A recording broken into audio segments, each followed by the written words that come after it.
Hello, everyone. Thank you for joining us for our second Be Someone Agile. My name is Melissa Betts, and I am the current president of the Agile Leadership Network of Houston, and I am joined by Kerri Sutey, Agile Coach at Google. Kerri? Hi, everyone. I am an Agile coach working at Google. My journey started as a project manager and then to Scrum Master and then into Agile coaching and then into Coach of Coaches and Enterprise coaching. So really excited to be here and talk about all things Scrum Master and coaching with you, Melissa. So it's great to see you. Yes, and you look wonderful as usual. It's pretty early in the morning. Did you have your coffee yet? That's right. That's right. It's at the ready. Okay. So my first question is, so when did you fall in love with Agile? So when did I fall in love with Agile? I think when it really happened for me was in kind of in the later 2000s. So I was introduced to Agile after the manifesto, so more like 2006, 7, 8 in that time frame.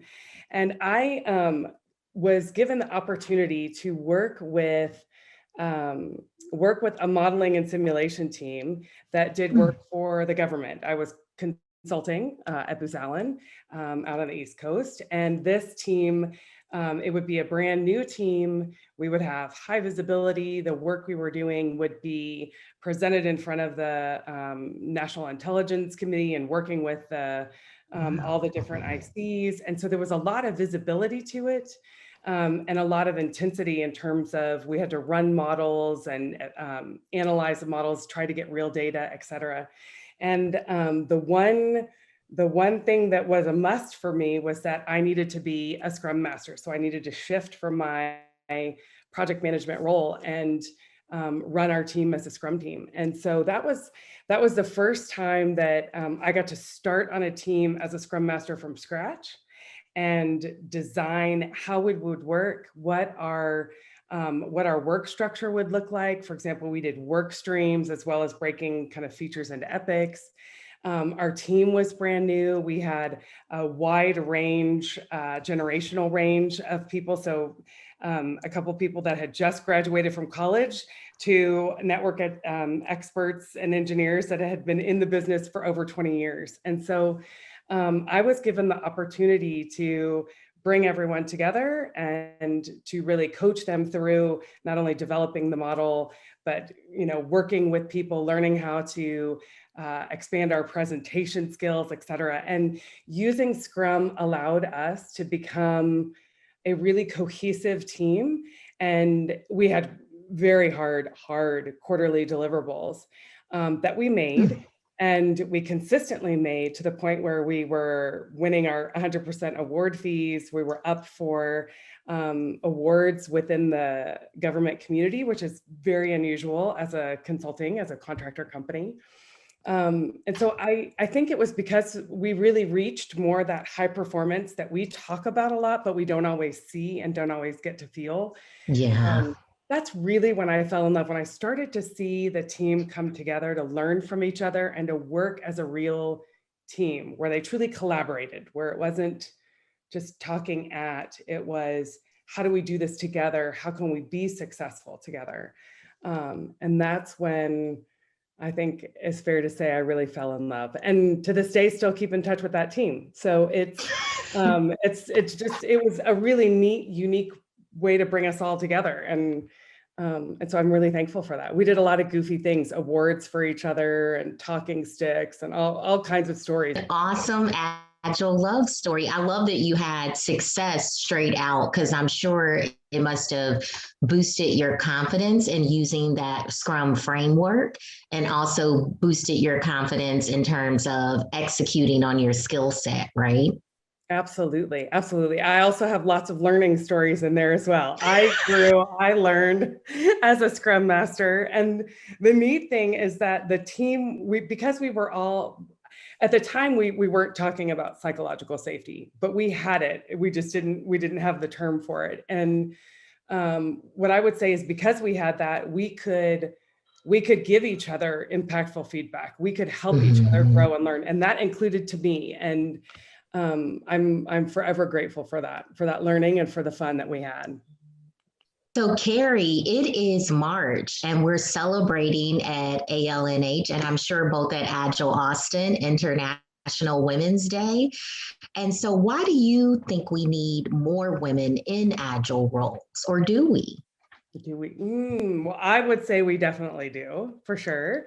I think having a diverse perspective on our teams is really important. And to me, that's when creativity, when new ideas come up, that is so important for innovation, for how we work, seeing things from different perspectives. And so I think it's important that we broaden and we diversify our teams. And I think in some places that's already happening, and it's happening naturally, which is wonderful. So that organic, bringing in people with different skills, different ideas, different opinions, who look different, who have, different backgrounds, et cetera. I think it's happening organically in some places, but not everywhere.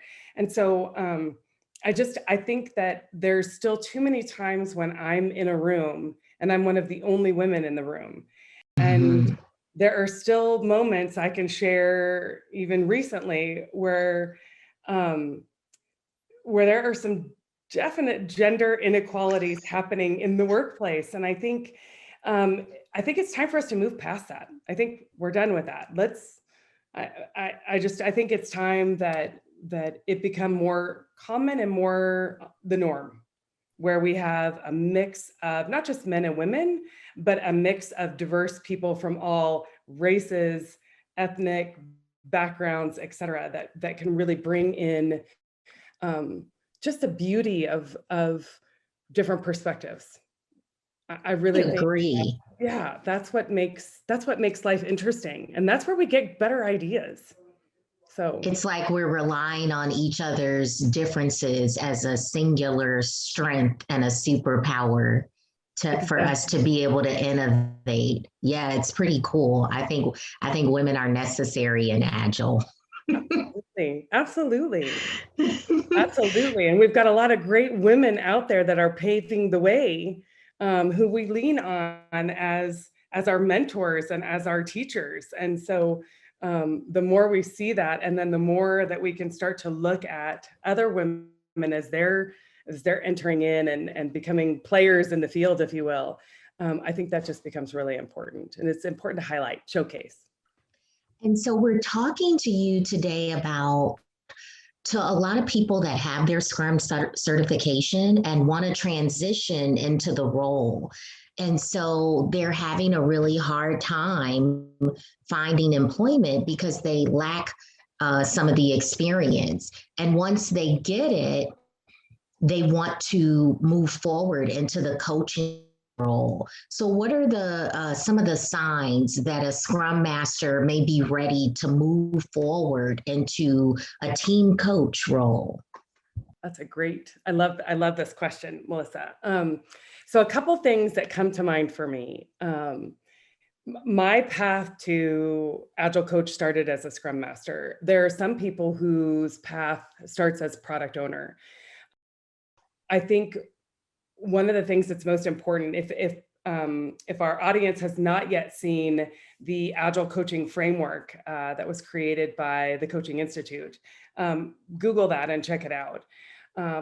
First and foremost, you want to be an Agilist, an Agile practitioner. And I think most of as you said, if we're thinking about the Scrum Master's path or the product owner's path, and you're already someone who's worked on an Agile team, which is important. But a couple other things that I think get forgotten, and that is that the Agile coach is not just the expert in Scrum. So when you are shifting and moving and transitioning from Scrum Master to Agile coach, some of the things that you can do are broaden your Agile knowledge in terms of frameworks and methods? Do you understand the Kanban method?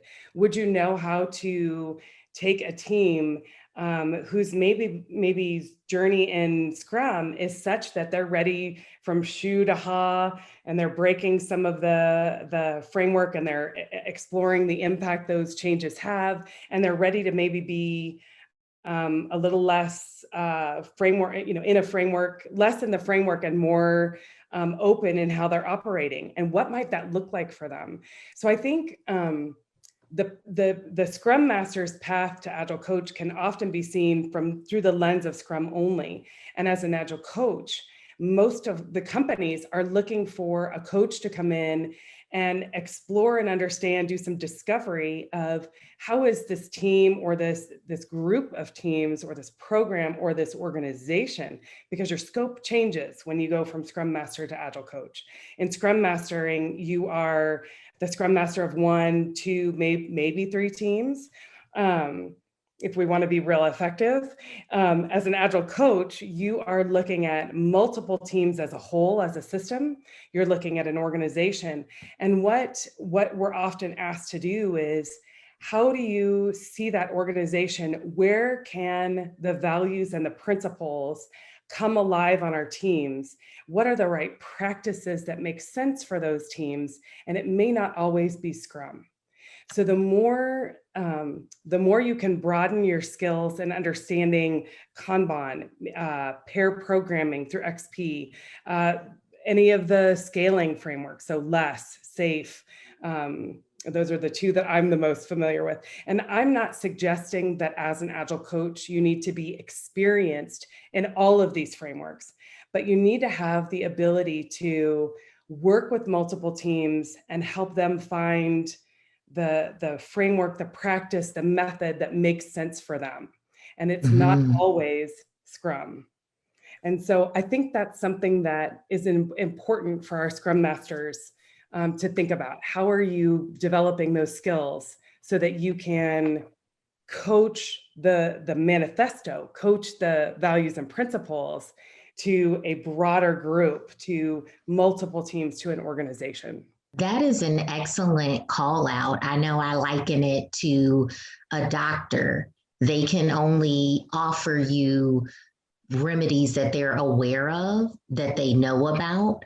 And so when people go to multiple physicians, they always get a different way to treat. And it's because of that doctor's field of knowledge, right? So the same with Agile, the more frameworks you know, the more prescriptive you can be in looking at your client's symptoms and challenges and finding out which set of framework would fit best, and maybe even mixing and matching those things as appropriate if you're into the blue agility phase. So that is strong information that I think folks listening are going to have some aha moments.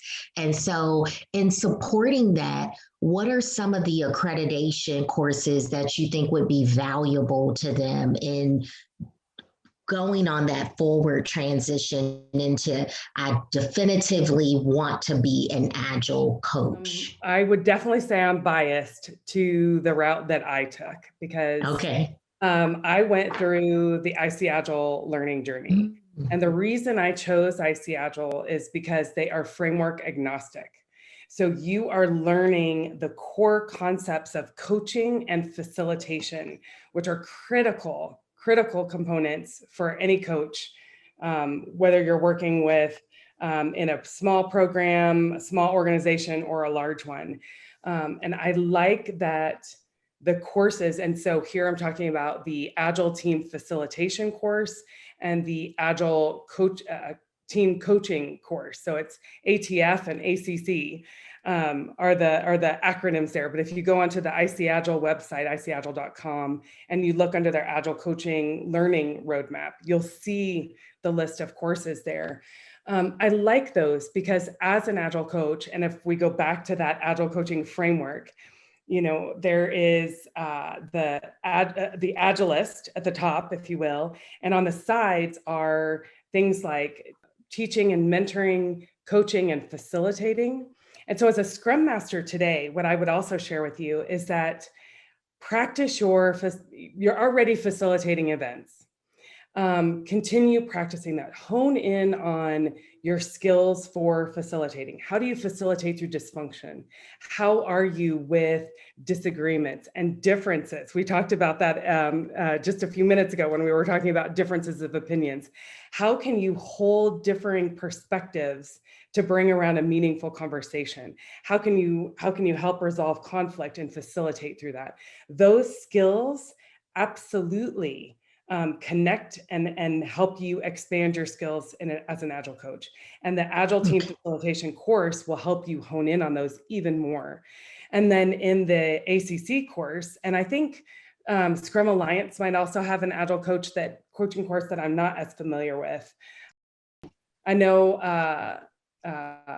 Adventures with Agile has coached. So there's a few other companies out there, but from a certification standpoint, the ACC and the ATF I think are most poignant.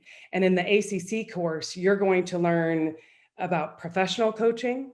You're going to learn about facilitating. You're going to learn about teaching. You're going to learn about mentoring, the arc of the conversation, how to hold an unbiased stance when we know inside we have opinions. So how do you manage your own presence?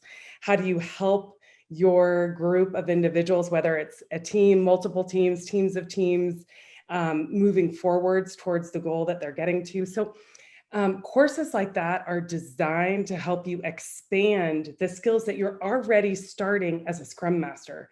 So I think I'm coupling in here.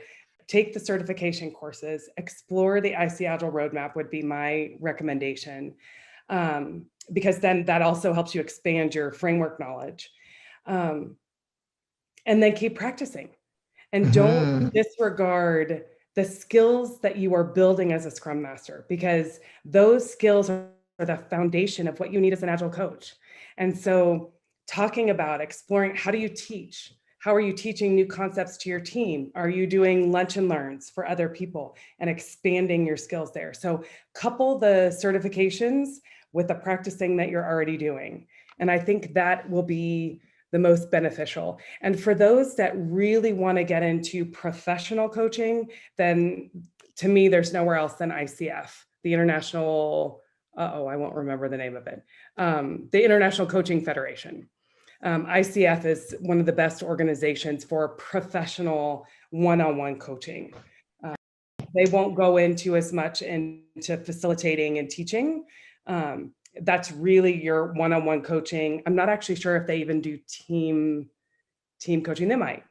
The other path to go that I'll just add in is what's called ORSC, and you'll have to forgive me. I will not. It's organizational relationship systems coaching. I think I got that right, but we'll need to double check.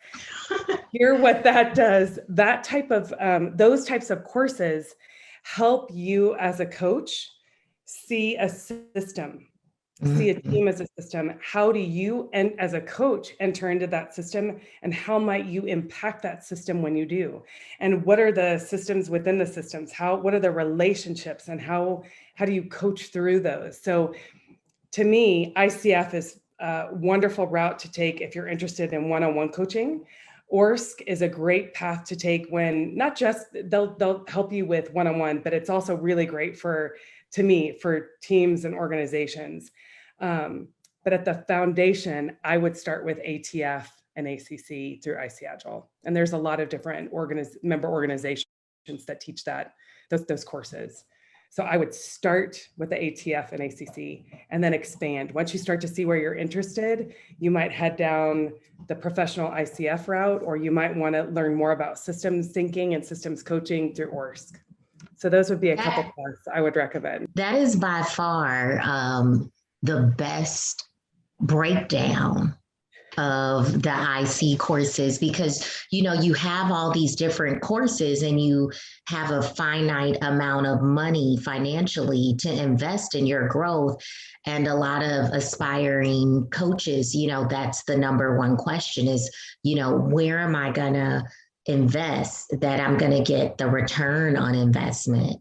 And so thank you for breaking that down. I think we're going to be stronger in terms of being able to see our way through that whole litany of courses and figure out where we definitively want to take our next step. I know I took the ICACC and it was wonderful.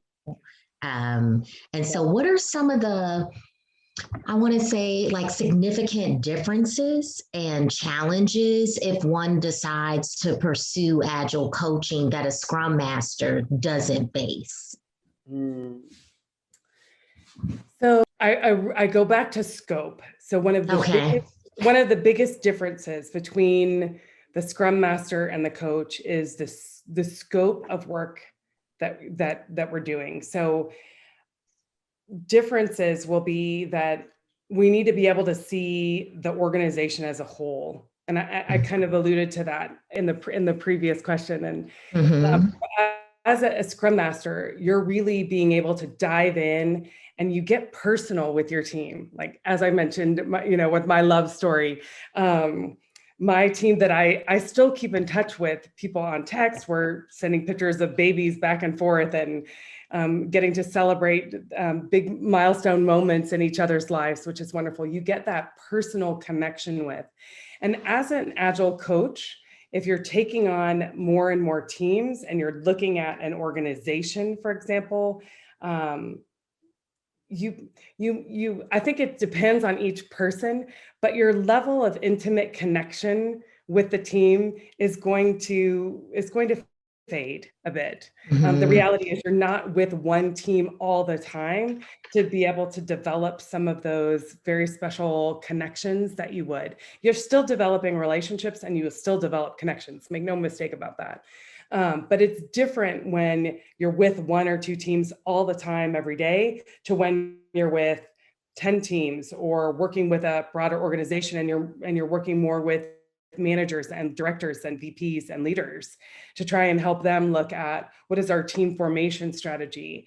And that brings me to the next thing. So as an Agile coach, your purview may be more than just how to help a team adopt a framework or a method. It might be more than just teaching that. You may be launching teams, multiple teams. You may be working with leaders to understand what's leadership agility look like? How are leaders impacting teams? And you need to be able to have those conversations in such a way. I like to think of it as the feedback that my favorite team gave to me, which was, Kerri, you are very direct and tough, but you're compassionate when you do it. And I bring that up because as an Agile coach, and even as a Scrum Master, but at a different level, an Agile coach, you need to be able to give sometimes very hard feedback. You need to be able to call the elephant in the room. You need to be able to be direct and succinct and explain what you're seeing, but at the same time doing it in a way that is, hey, I'm here to support you and I'm here to help you move past this if you're interested. I can't force you to change, but I can be here as a partner with you and help bring you forward and out of this. But it's calling out to a VP, calling out to an executive, what you're seeing that may be impacting their organization's ability to manage and handle change and move forward. And if you're a Scrum Master and you feel comfortable doing that, then that's wonderful. If you're a Scrum Master that hasn't developed that skill yet, that's something that you will learn through the accreditations that you take and maybe through mentoring with other Agile coaches. I'm a mentor for Scrum Masters who are interested in being a coach. And we talk about what are ways to approach and to help people at different levels than maybe what we're used to working. So that's another key difference is as a coach, you are working with different team members. You're working with every level within that organization.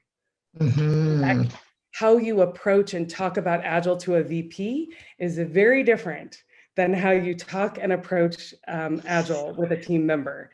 And knowing the differences and knowing how to speak the right language so that your information is resonating with the person you're talking to is really important. That is great feedback. Well, direct, tough, and compassionate. So, Kerri Sutey from Google, thank you so much for joining the Agile Leadership Network. And we want you to stay safe, stay brave, and stay agile. Thank you so much, Melissa. I love being here and I really appreciate you inviting me.